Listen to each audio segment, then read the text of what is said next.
So we're going to get into this. House Speaker speaks for the first time after being elected House Speaker. Republicans ousted the last speaker because he's a rhino. They elected a new speaker. He's probably going to be a rhino, so it probably didn't do anything. It did make the government not function for a month, which people are like, that's so horrible. I don't think they ever functioned correctly, so it was good for me.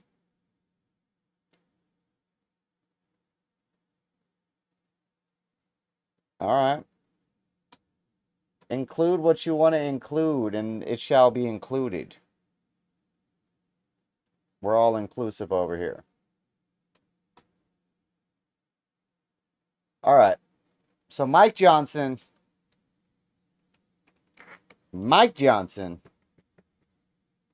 It's like Mike Jones, but super fucking white. Mike Johnson delivers first remarks as Speaker of the House. Let's see. Thank you all. First, a few words of gratitude. I want to thank Leader Jeffries. I do look forward to working with you on behalf of the American people. I know we see things from very different points of view, but I know that in your heart you love and care about this country and you want to do what's right. And so we're going to find common ground there, all right? You just lied to that man's face, but you did it publicly, so now he has to pretend like he agrees with that. But he does not. He does not agree with that. I want to express my great thanks for our Speaker Emeritus, Kevin McCarthy.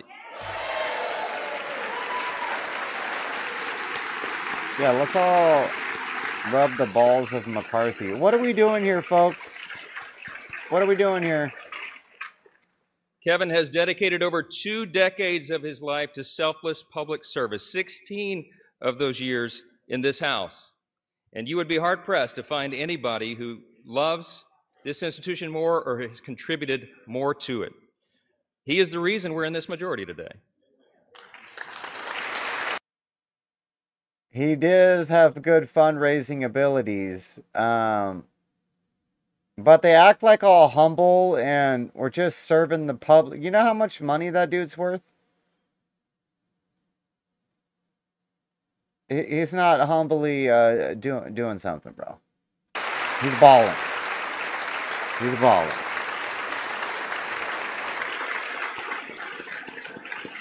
And look, if you don't stand up and clap, and you're not on camera clapping, then you don't get as much money. His impact can never be overstated, and I want to thank him for his leadership, his friendship, and the selfless sacrifice that you and Judy have made for so many years. You helped build it, Kevin, and we owe you a great debt of gratitude. I want to thank the dedicated and overworked staff of this beleaguered House.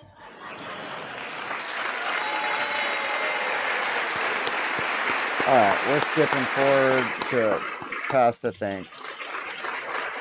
Are we talking yet? I want to thank my dedicated wife of almost 25 years, Annie Johnson, who bore me at the age of 17. And my brothers Chris and Josh and my sister Laura.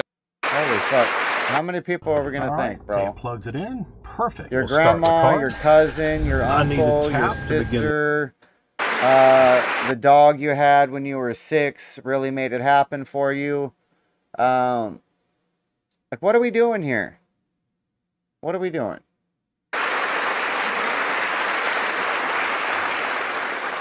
I want to say to the American people, on behalf of all of us here, we hear you. We know the challenges you're facing. We know that action is now, and I will not let you down. To my colleagues, I want to thank you all for the trust that you have instilled, but the time for action is now. Unprecedented moment that we're in. The challenge before us is great, instilled in me to lead us in this historic and unprecedented moment that we're in. The challenge before us is great, but the time for... hold on, let me find where it actually starts. We'll go back 15. We will make you proud. To my colleagues, I want to thank you all for the trust that you have instilled in me. Maybe the to speech lead us begins in this now. historic Maybe. and unprecedented moment that we're in. The challenge before us is great, but the time for action is now, and I will not let you down. Well, good. Get some shit done, bro. That's what we're counting on. I want to say to the American people, on behalf of all of us here, we hear you. We know the challenges you're facing. We know that that there's a lot going on in our country, domestically and abroad, and we are ready to get to work again to solve those problems, and we will. Our mission here is to serve you well, to restore the people's faith in this house, in this great and essential institution. My dad, it was mentioned, my dad was a firefighter. He was an assistant chief in the fire department in my hometown of Shreveport, Louisiana, a little town in northwest Louisiana. On September 17, 1984, when I was 12 years old, he was critically burned and permanently disabled in the line of duty. All I ever wanted to be when I grew up was the chief of the fire department in Shreveport. But after the explosion on that fateful day, he nearly died, and it was a long road back, and it's changed all of our life trajectories. I'm the oldest of 4 kids, and my dad, he lived with pain all the rest of his life for decades more, and I lost my dad to cancer 3 days before I got elected to Congress, 3 days. And he wanted to be there at my election night so badly. I'm the first college graduate in my family. This was a big deal to him. And so several weeks after that, it was early 2017. It was my freshman term, and it fell to me to be in the rostrum one night to serve here as Speaker Pro Tem. I thought that was a big deal until I figured out that's what you do for freshmen late at night. And I think if my memory serves, Miss Jackson Lee was winding down one of her long, eloquent speeches. And not that I was not enraptured by her speech, but I looked up at the top of the chamber there, and I saw the face of Moses staring down. And I just felt in that moment the weight of this place, right? The history that is revered here and the future that we are called to forge. And I really was just kind of almost overwhelmed with emotion. It occurred to me in that moment, it had been several weeks, and I had not had an opportunity yet to grieve my dad's passing, and I just had this sense that somehow he knew. And I had tears come to my eyes, and I was standing here, and I'm wiping them away, and then it suddenly occurs to me, the late-night C-SPAN viewers are going to think something's very wrong with the new young congressman from Louisiana. It wasn't Sheila's speech. I'm sorry. I just knew in that moment that my dad, my father, would be proud of me, and I felt that he was. And I think all of our parents are proud of what we're called to do here. I think all the American people at one time had great pride in this institution, but right now, that's in jeopardy. And we have a challenge before us right now to rebuild and restore that trust. This is a beautiful country. It's the beauty of America that allows a firefighter's kid like me to come here and serve in this sacred chamber where great men and women have served before all of us and strive together to build and then preserve what Lincoln did refer to as the last best hope of man on earth. We stand at a very dangerous time. I'm stating the obvious. We all know that. The world is in turmoil. But a strong America is good for the entire world.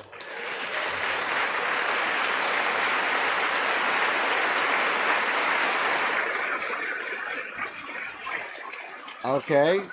It's good for us. That's what's important. We are the beacon of freedom, and we must preserve this grand experiment in self-governance. It still is. We're only 247 years into this grand experiment. We don't know how long it will last, but we do know that the founders told us to take good care of it.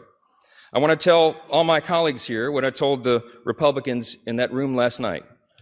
I don't believe there are any coincidences in a matter like this. I believe that Scripture, the Bible, is very clear that God is the one that raises up those in authority. He raised up each of you, all of us.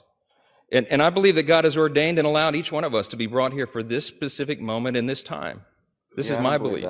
I believe that each one of us has a huge responsibility today to use the gifts that God has given us to serve the extraordinary people of this great country, and they deserve it.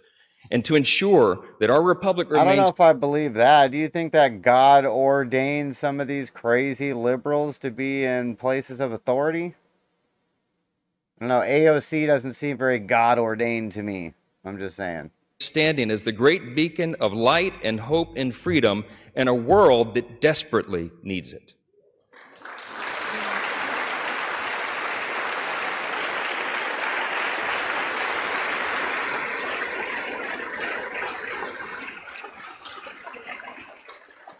It was in 1962, that our national motto, "In God We Trust," was adorned above this rostrum.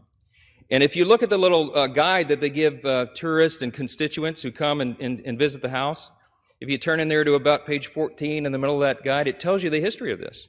And it says very simply, these words were placed here above us. This motto was placed here as a rebuke of the Cold War era philosophy of the Soviet Union.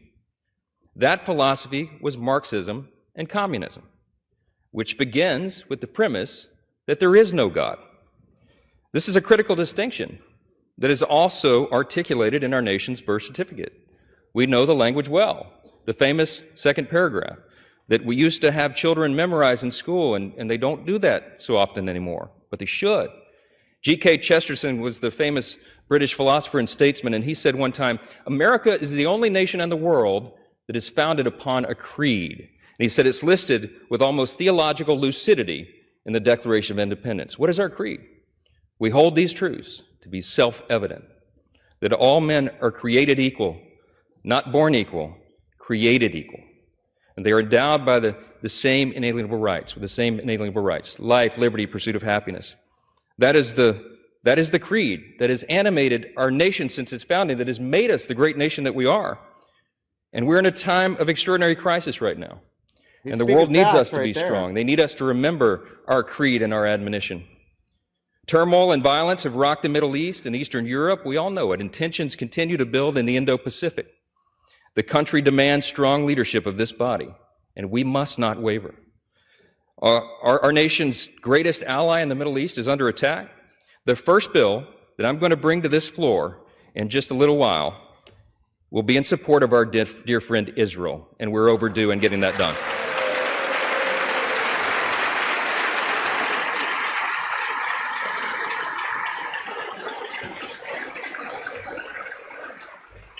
We're going to show not only Israel, but the entire world, that the barbarism of Hamas that we have all seen play out on our television screens is wretched and wrong, and we're going to stand for the good in that conflict. We have a catastrophe at our southern border. The Senate and the White House can no longer ignore the problem. From Texas to New York, wave after wave of illegal migrants are stressing our communities to their breaking points. We know that our streets are being flooded with fentanyl, and all of our communities, children, and even adults are dying from it.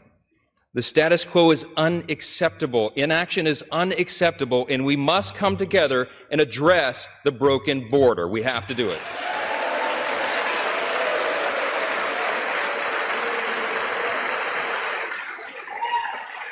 Okay. No, we need to fix the border. We definitely need to fix the border. But as far as coming together on fixing immigration, that means what? Allowing how many millions of people who broke the law to get here to become citizens and vote for Democrats? How many voters did the Democrat get in order to come together? That's some bullshit. The skyrocketing cost of living is unsustainable, and Americans should not have to worry about how they're going to feed their family every week because they can't afford their groceries anymore. Everybody in this room should think about this. Here's the stats. Prices have increased over 17% in the last 2 years. Credit card interest rates are at the highest level in nearly 3 decades, and mortgage rates are now at a peak we haven't seen since 2001. We have to bring relief to the American people by reining in federal spending and bringing down inflation. Yes. Democrats don't want to save America? The greatest threat to our national security is our nation's debt. And while we've been sitting in this room, that's right, the debt has crossed almost $33.6 trillion. In the time that it's going to take me to deliver this speech, we'll go up another $20 million in debt. It's unsustainable. We have to get the country back on track. Now, we know this is not going to be an easy task, and tough decisions will have to be made. But the consequences, if we don't act now, are unbearable. We have a duty to the American people to explain this to them so they understand it well. And we are going to establish a bipartisan debt commission to begin working on this crisis immediately. Immediately.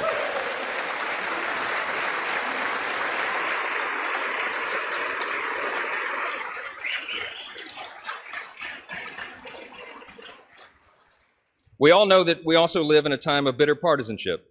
It was noted, and it's been on display here today, right?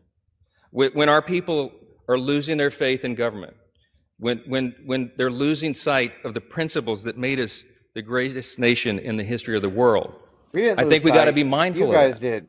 We're going to fight. We're going to fight vigorously over our core principles because they're at odds a lot of times now in this modern era. We have to sacrifice sometimes our preferences because that's what's necessary in a legislative body. But we will defend our core principles to the end. In his farewell address, thank you. In his farewell address, President Reagan explained the secret of his rapport with people. And I like to paraphrase his explanation all the time. He said, you know, they call me the great communicator, but I really wasn't that. He said, I was just communicating great things. And they're the same great things that have guided our nation since its founding. What are those great things? I call them the 7 core principles of American conservatism, but let me concede to you all, I think it's really quintessentially the core principles of our nation. I boil them down to individual freedom, limited government, the rule of law, peace through strength, fiscal responsibility, free markets, and human dignity. Those are the foundations that made us the extraordinary nation that we are. And you and I today are the stewards of those principles. Okay. The things that have made us the freest, most powerful, most successful nation in the history of the world. The things that have made us truly exceptional. In this time of great crisis, it is our duty to work together, as previous generations of great leaders have, to face these great challenges and solve these great problems. I will conclude with this. The job of the Speaker of the House is to serve the whole body, and I will. But I've made a commitment to my colleagues here that this Speaker's office is going to be known for decentralizing the power here. Okay, what does that mean?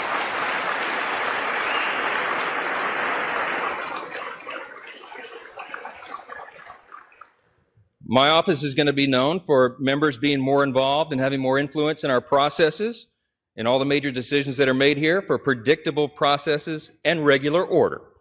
We owe that to the people. That's right. Most people have no clue that in 2023, if you get to regular order, that'd just be a Amazon huge thing. Is not with no more CRs, omnibus, backroom. And I want to make this commitment to you, to my colleagues here and on the other side of the aisle as well. My office is going to be known for trust and transparency and accountability, for good stewardship of the people's treasure, for the honesty and integrity that is incumbent upon us, all of us, here in the People's House. Our system of government is not a perfect system. It's got a lot of challenges, but it is still the best one in the world, and we have an opportunity to preserve it. It is the best of the worst.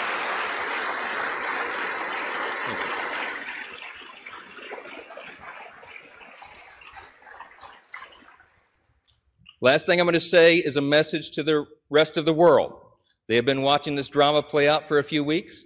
We've learned a lot of lessons, but you know what? Through adversity, it makes you stronger. And we want our allies around the world to know that this body of lawmakers is reporting again to our duty stations. Let the enemies of freedom around the world hear us loud and clear. The People's House is back in business. What? Thank you. Thank you. What does that mean, bro?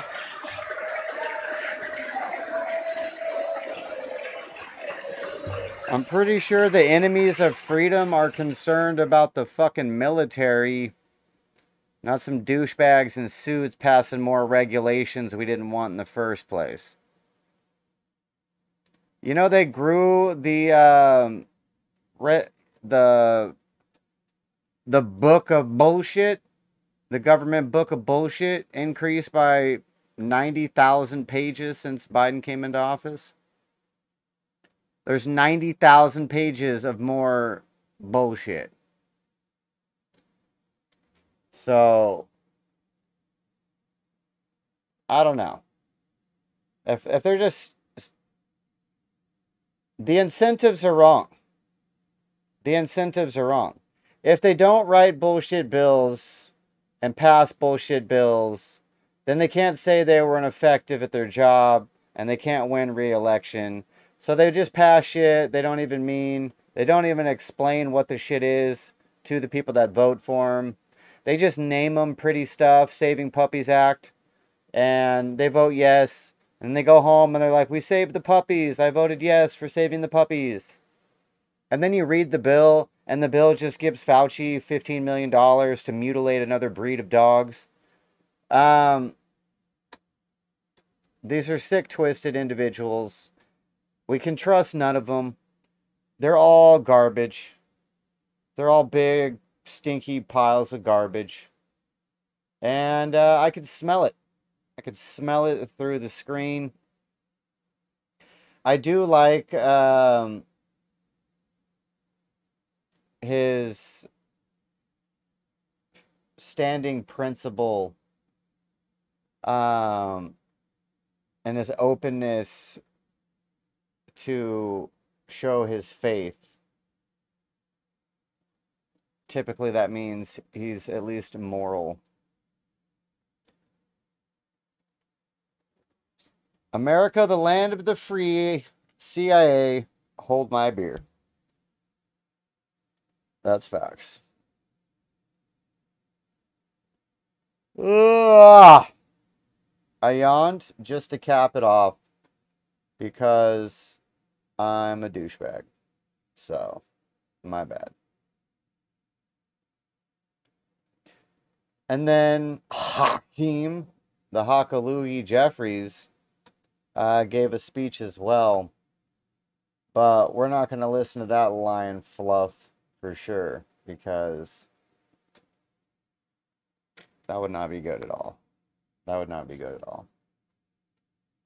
But interesting stuff. They're going to get back to work, screwing us over silently and in public. Because now they just do it openly. They don't care. They don't care. I kind of enjoyed the month off from the government screwing things up. So,